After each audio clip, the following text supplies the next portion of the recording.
تخيل ان في كلمة واحدة بس هي اللي بتغير مودنا. كلمة بتغير مودك ومود اللي حواليك وتقوي اي علاقة في حياتك.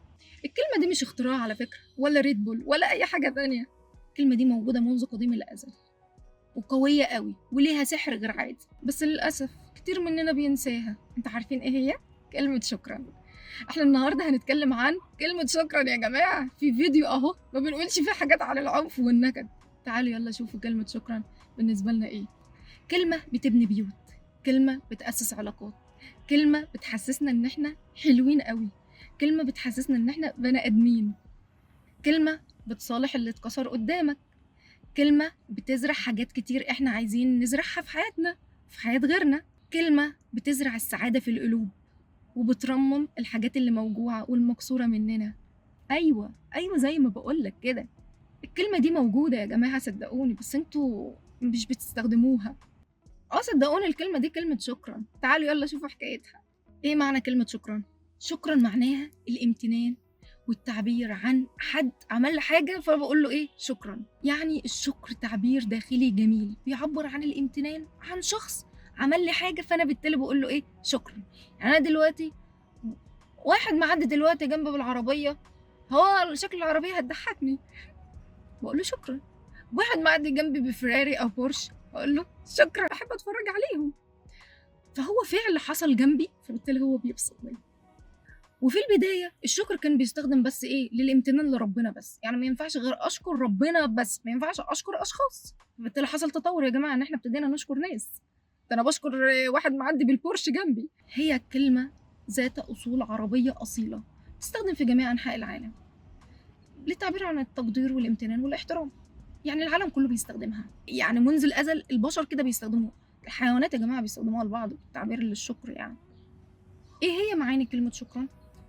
1. الاعتراف بالنعمه والاحسان. 2. اظهار النعمه ونشرها. هو ايه الهدف من كلمه شكرا؟ ليه بنقول كلمه شكرا؟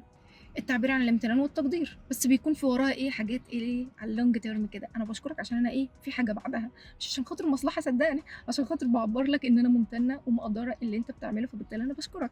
بناء العلاقات وتعزيزها. اعتراف بالجهد والعطاء. تشجيع السلوك الايجابي، يعني انت عملت لي حاجه كويسه يلا بقى اشتغل اعمل تاني، انا بجد عايزه حاجات كويسه في حياتي. وكمان هتكلم عن التشجيع، يلا بسرعه عايزه حاجات احسن واحسن، عايزه تغيير، عايزه حاجات كويسه فبالتالي بشكرك عشان انت شجعتني. نشر الايجابيه والسعاده اللي انا بتكلم بيها دلوقتي. يعني كلمه شكرا بتدخل في اي قلب حد السعاده، بتديني رضا، بتديني شعور كده ايه. في بعض الناس اول ما حد يشكر حد بيحس بالقبول، بس بيحس بالرضا برضو معاها، بيحس ان الدنيا ايه بتختلف كده، يومه بيكون حلو من بدايه شكرا. يعني تعبير عن الادب والاحترام، انا انسانه كده محترمه لما بقول لك شكرا. يعني انا مثلا لما بكون في الشغل او مع التيم بتاعي لازم اشكره على اقل حاجه عشان يكون في تبادل ما بيننا ويكون في تعزيز للعلاقات. يا جماعه صدقوني تاني كلمه شكرا بتفرق. انت عارف اصلا لو قلتها شكرا بعد ما اي حد يهزقك بتفرق جامد صدقوني. مش حوار ان احنا الناس تهزقنا ونقول كلمه شكرا، تقول له شكرا انك قلت اللي جواك، شكرا انك عبرت عن اللي جواك حتى لو هيضايقني ويضايقك، بس انت ما سبتنيش في الدائره المقفوله دي كلها وعبرت عن اللي جواك فانا بشكرك. شايف انت رديت عليه ازاي؟ شايف هي الحياه اختلفت ازاي من كلمه شكرا؟ وممكن اصلا بعد الديبيت اللي بيحصل ما بينكم ده في الشغل او في اي حاجه بتحصل يقول لك طب نقعد طيب او ممكن نتكلم بعدين. صدقوني الكلمه بتغير كتير. اسمعوا مني بس كلمه شكرا ليها سحر. في نهايه الفيديو عايزه اقول لك او عايزه افكرك مين من الاشخاص اللي في حياتك عملوا لك او قدموا لك مساعده وانت نسيت تشكره. يلا كده فكر معايا، او يمكن تكون شكرته بس الشكر ما طلعش من القلب، شكرته كده ايه عشوائي. يلا بينا بقى في الكومنتات كل واحد يكتب بقى ايه اسم الشخص ده او الموقف لو حابب يكتبه ويقول لنا ان هو عايز يشكره، واشكره قدام كل الناس واقول له ان انا ممتن ان انت ايه في حياتي. وبالشكل ده هيكون في طاقه ايجابيه بننشرها في وسط الناس. يعني كل الفيديوهات عنف؟ لا، في حاجه ايجابيه اهو.